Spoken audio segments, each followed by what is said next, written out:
जयपुर में आईपीएल मुकाबले की तैयारी शुरू हो चुकी है। 24 मार्च को पहला मैच खेला जाएगा और ऐसे में तैयारियों के लिए बेहद ही कम वक्त बचा, जिसको देखते हुए स्टेडियम के ग्राउंड की मेंटेनेंस की जा रही। खेल परिषद ने इस ग्राउंड को तैयार करने की कवायद के साथ ही सुरक्षा के लिए पुलिस और बाकी सिक्योरिटी एजेंसियों को पत्र भी लिखकर तैयार रहने के लिए सलाह दी। जयपुर में 5 मैचों के आयोजन होने वाले हैं। पहला मैच 24 मार्च को होगा। आगामी आईपीएल मैचों को लेकर के तैयारियां जोर शोर से चल रही है, जिसके जिम्मे जो काम होने हैं वो सब अपने स्तर पे लगे हुए हैं और अच्छे मैच होंगे। राजस्थान के क्रिकेट प्रेमियों को निराश नहीं होना पड़ेगा। जबकि दूसरी तरफ अभी ये साफ नहीं हो पाया है कि आयोजन की जिम्मेदारी कौन संभाल रहा है। राजस्थान क्रिकेट एसोसिएशन से इस्तीफा दिए वैभव गहलोत को कई दिन हो चुके हैं, लेकिन अभी तक उनकी जगह किसी का नाम सामने नहीं आया। हालांकि सरकार की इजाजत के बाद अब आरसीए के दफ्तरों को भी अस्थायी रूप से खोलकर ग्राउंड स्टाफ को काम करने की मंजूरी दी गई। सुरक्षा के लिहाज से और जो भी इंतजाम होने उन सब के लिए हम लिख रहे हैं संबंधित को। और आरसीए में सर जो ताले खोले गए थे वो क्या वहाँ पर कोई रेनोवेशन वगैरह करवा रहे हैं? नहीं, हमारा एक कैंपस है, हमें जरूरत पड़ी तो हम उनका उपयोग वो कर रहे हैं।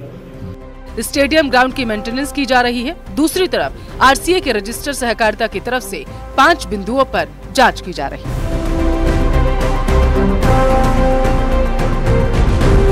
खेल परिषद इस जिम्मेदारी को अभी उठा रही है और राज्य सरकार की तरफ से कोशिशें लगातार यही की जा रही है कि बीसीसीआई उन्हें मैच आयोजन की इजाजत दे।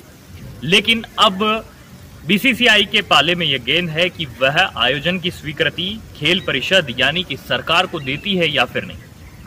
महेश दाधीच, न्यूज़ 18, जयपुर। तो वहीं लोकसभा चुनाव नजदीक आते ही राजस्थान में राजनीति पानी पर गरमाने लगी है। कांग्रेस ने केंद्र सरकार और राज्य सरकार पर अंतर्राज्यीय पानी समझौते को लेकर सवाल खड़े किए हैं, जिस पर बीजेपी ने कड़ा पलटवार किया। रिपोर्ट देखिए। इस पर बीजेपी का प्रहार, सियासत के लिए सरोकार ना हो दरकिनार। जो काम राजस्थान की जनता के लिए, हित के लिए हो रहे हैं, उसके अंदर भी कमियां ढूंढ के उल्टे सीधे आरोप लगा रही है। जल समझौते पर कब तक मिथ्या प्रचार? 17 जिलों में पानी आ गया तो बोलने के लिए कुछ है नहीं, तो इसलिए इस प्रकार की बात करते हैं। मैं धन्यवाद देना चाहता हूं। इंटर स्टेट मैटर्स पर अगर किसी ने धोखा दिया राजस्थान को तो वो कांग्रेस पार्टी की सरकार है। यमुना जल समझौते को लेकर राज्यसभा सांसद घनश्याम तिवारी ने ताजेवाला हेड से यमुना जल समझौते को लेकर राज्य सरकार का आभार व्यक्त किया और ट्रिपल इंजन की सरकार को धन्यवाद दिया। उन्होंने कहा कि 1994 में यमुना के फ्लड वाटर पर समझौता हुआ था। इस समझौते में पानी की मात्रा तय नहीं की गई थी। दूसरा समझौता वर्ष 2003 में हुआ, जिसमें पानी की मात्रा तय की गई। इसमें तय किया गया था कि ताजेवाला हेड का पानी शेखावाटी में आएगा। 30 साल तक कांग्रेस की नीतियों के कारण शेखावाटी को पानी नहीं मिल सका। वो 30 साल तक लगातार समझौता नहीं हुआ। ये कांग्रेस पार्टी के कुकर्मों के कारण से, और आज भी कांग्रेस पार्टी ने इतना बड़ा धोखा राजस्थान की जनता के साथ किया है। हरियाणा की विधानसभा में कांग्रेस पार्टी ने आवाज उठाई कि मनोहर लाल खट्टर ने हरियाणा के हितों को राजस्थान को बेच दिया है। कांग्रेस तो खुद एक झूठ का पुलिंदा है। वो अपने कार्यकाल के अंदर कुछ कर नहीं पाई। जब भारतीय जनता पार्टी की सरकार, माननीय भजनलाल जी की सरकार ने ऐतिहासिक जो फैसले कराए, तो उससे वो बौखलाहट होके अब जनता को क्या मुंह दिखाए, क्या बोले, इसके लिए उल्टे सीधे आरोप लगा के जनता का ध्यान भ्रमित कर रही है। इससे पहले पीसीसी चीफ गोविंद सिंह डोटासरा ने कहा था कि केंद्रीय जल शक्ति मंत्री और राज्य सरकार ने हरियाणा के साथ जल समझौते में राजस्थान की जनता के साथ धोखाधड़ी की है। पहले ईआरसीपी के नाम से धोखा किया, जहां 3510 एमसीएम पानी मिलना था, उसके बजाय 2400 का ये सौदा करके आए। आज घुटने टेक दिए इन्होंने हरियाणा की सरकार के सामने, केवल इसलिए पानी तय नहीं कर रहा हरियाणा, केवल इसलिए कि पाइप बिछाएं कि नहीं बिछाएं। इसके उलट घनश्याम तिवारी ने दावा किया कि प्रदेश की भजनलाल सरकार ने जो समझौता किया है, उसके तहत यमुना से 577 एमसीएम का मतलब 5 बार बीसलपुर बांध भर जाएगा। अरे डोटासरा जी, भूलने की बीमारी तो बुढ़ापे में होती है, आपको भूलने की बीमारी जवानी में कैसे हो गई? इसका कारण बता दूं कि ये समझौता जो हुआ है, इसके पहले समझौता अशोक गहलोत जब मुख्यमंत्री थे तब मनोहर लाल जी खट्टर, अशोक गहलोत जी और नितिन गडकरी जी उस समय जमुना गंगा के जो पानी है उसके मंत्री थे। घनश्याम तिवाड़ी ने भजनलाल सरकार को पर्ची की सरकार कहने के लिए भी पीसीसी चीफ गोविंद सिंह डोटासरा को आड़े हाथों लिया। ये पर्ची की सरकार हवाई यात्रा कर रही है, धन्यवाद ले रही है। भाई डोटासरा जी, ये आप पर्ची की सरकार बना रहे हो, हमने खर्ची की सरकार देखी। ये कांग्रेस की सरकार थी ना, वो 5 साल तक खर्ची की सरकार थी, पैसा ले और काम कराओ, खर्चा पानी। तो खर्ची की सरकार को पर्ची से डर लगता है। घनश्याम तिवाड़ी ने कहा कि भजनलाल सरकार ने राजस्थान के 17 जिलों के लिए पानी का इंतजाम कर दिया है, इसीलिए कांग्रेस के पास बोलने के लिए कुछ नहीं है। एक पंक्ति में कहें तो तिवाड़ी का प्रहार एक रणनीति के तहत है। दरअसल बीजेपी प्रदेश की सभी 25 सीटें जीतने की कोशिश में है और इसके लिए यमुना जल समझौता और ईआरसीपी को बड़ी उपलब्धियों के तौर पर पेश कर रही है। Bureau report, news 18 Rajasthan. तो वहीं सरकारी सिस्टम को जनता के प्रति जवाबदेह बनाने के लिए मुख्य सचिव सुधांशु पंत के किए जा रहे प्रयास अब रंग डालने लगे हैं। मुख्य सचिव आज सुबह ठीक 9:30 बजे हाउसिंग बोर्ड मुख्यालय के औचक निरीक्षण के लिए पहुंचे। यहां पर मुख्य सचिव को हाउसिंग बोर्ड मुख्यालय की तस्वीरों में पहले की तुलना में सुधार नजर आया। ये रिपोर्ट देखिए। सुधांशु पंत की मुहिम ला रही रंग।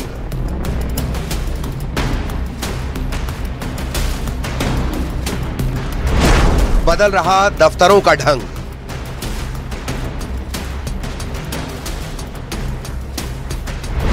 प्रदेश में गुड गवर्नेंस की हो पालना।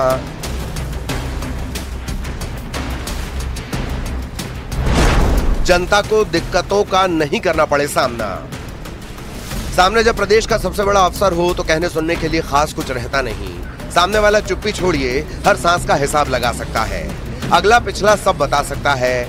इसीलिए जैसे ही मुख्य सचिव सुधांशु पंत गुरुवार सुबह ठीक 9:30 बजे हाउसिंग बोर्ड मुख्यालय पहुंचे, अधिकारी से लेकर कर्मचारी तक सब सावधान मुद्रा में आ गए। सुधांशु पंत ने सबसे पहले फर्स्ट फ्लोर पर चीफ इंजीनियर, कमिश्नर समेत दूसरे ऑफिसरों के चैम्बर का दौरा किया, लेकिन यहाँ उन्हें थोड़ी निराशा हुई। राहत की बात यह रही कि ज्यादातर अधिकारी और कर्मचारी समय से पहले कार्यालय पहुंच चुके थे। मैं तो समय से पहले ही आ गया था, लेकिन समय तक जो निर्धारित समय है उसमें उपस्थिति भी काफ़ी अच्छी थी, मतलब लोग काफ़ी हद तक समय पे आने लग गए। एक वो भी सुधार है। दूसरा, जैसे मैंने कहा, पेंडेंसी बहुत कम हो गई है। बहरहाल ऑफिस में सबसे बड़े साहब के आने की इत्तला पर कमिश्नर साहब गिरते पड़ते मुख्यालय पहुंचे और मुख्य सचिव के साथ एक सेक्शन में गए और वहां के बारे में सीएस को बताया। इस दौरान मुख्य सचिव ने एक सेक्शन में फाइलें मांगी और उनकी स्टेटस रिपोर्ट देखी। कोई एक भी ऐसा टेस्ट नहीं मिला जहां बहुत ज़्यादा पेंडेंसी हो। तो ये सब फैक्टर्स हैं जिससे मान सकते हैं कि निश्चित रूप से सुधार हुआ। सुधार एक सतत प्रक्रिया है। हम 100% के लिए एम करते हैं, धीरे करके प्रगति होती रहती है। सबसे पहला फोकस टाइमली अधिकारियों का, कर्मचारियों का कार्यालय में आना। दूसरा, फाइल्स की जो डिस्पोजल की स्थिति है उसको सीएस महोदय ने बहुत गंभीरता से जांचा। ज़्यादातर जो ऑफिसर्स हैं, कर्मचारी हैं, वो अपने डेस्क पे मिले। ज़्यादातर फाइल्स जो हैं एक दिन से ज़्यादा लंबित नहीं थी। आपको बताते चले कि सरकार गुड गवर्नेंस और आमजन को राहत देने के लिए सरकारी विभागों में अधिकारियों कर्मचारियों की टाइमिंग पर खास ध्यान दे रही है, ताकि आमजन के काम समय पर हो सकें। इसे देखते हुए मुख्य सचिव सुधांशु पंत पिछले 1.5 महीने के दौरान कलेक्ट्रेट, जेडीए और नगर निगम समेत कई विभागों का औचक निरीक्षण कर चुके हैं। लापरवाहों को एपीओ कर रहे हैं। इस सख्ती से सरकारी दफ्तरों की तस्वीर बदल रही है। न्यूज़ 18 राजस्थान के लिए जयपुर से राकेश शर्मा की रिपोर्ट। तो खबरों में फिलहाल वक्त हो चला एक छोटे से ब्रेक का, जल्द लौटेंगे, बने रहिए हमारे साथ। फिर से आपका स्वागत। राजधानी जयपुर के सवाई मानसिंह अस्पताल में गलत ग्रुप का खून चढ़ाने से एक परिवार का कमाऊ पूत चला गया। कहने को तो यह अस्पताल प्रशासन की लापरवाही थी, लेकिन इसका खामियाजा अब परिवार को भुगतना पड़ रहा है। ये रिपोर्ट देखिए।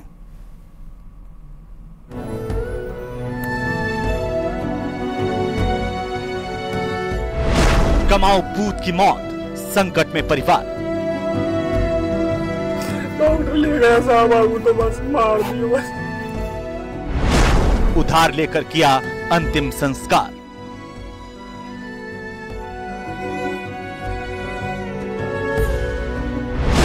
अब कैसे हो गुजर बसर, किससे करें गुहार। वो बस इतने बोले तो पापा मुझे 12 तारीख के दिन खूब बात करी साहब, 11 तारीख के दिन शाम को कि बाबा मैं आऊंगा, आपने बैठ ले आऊंगा, खर्चों पानी चलाऊंगा। आहत पिता ने कहा, इच्छा मृत्यु दे दो सरकार। गांव वाले बस्ती थे, इनसे पूछ लो कि क्या मेरी एक किडनी इस बात से मैं कोई लाख कौन, अब जो मुख्यमंत्री सहायता कर दे बहुत उनको साहब, मैं तो यही कर सकता हूँ, मेरे आगे बोल भाई कीमत। जब शब्दों के जरिए बेबसी बयान नहीं हो पाती, तब रूप फफक्कर अपनी व्यथा कथा कहने की कोशिश करती है। मजबूरी में डूबा ये वो शख्स है जिसकी दुनिया उजड़ चुकी है। हर मुश्किल में सांत्वना देने वाला बेटा अब इस दुनिया में नहीं है। जयपुर के एसएमएस अस्पताल की लापरवाही ने एक बाप से उसके बुढ़ापे की लाठी और एक परिवार से उसका इकलौता कमाने वाला सदस्य छीन लिया है। दरअसल दौसा जिले के रहने वाले सचिन शर्मा की जयपुर के एसएमएस अस्पताल में गलत ग्रुप का खून चढ़ाने से मौत हो गई, जिसके बाद परिवार पर दुखों का पहाड़ टूट पड़ा है। जानकारी के अनुसार सचिन अपने परिवार का कमाने वाला इकलौता बेटा था। पिता को बेटे के अंतिम संस्कार के लिए पैसे उधार लेने पड़े थे।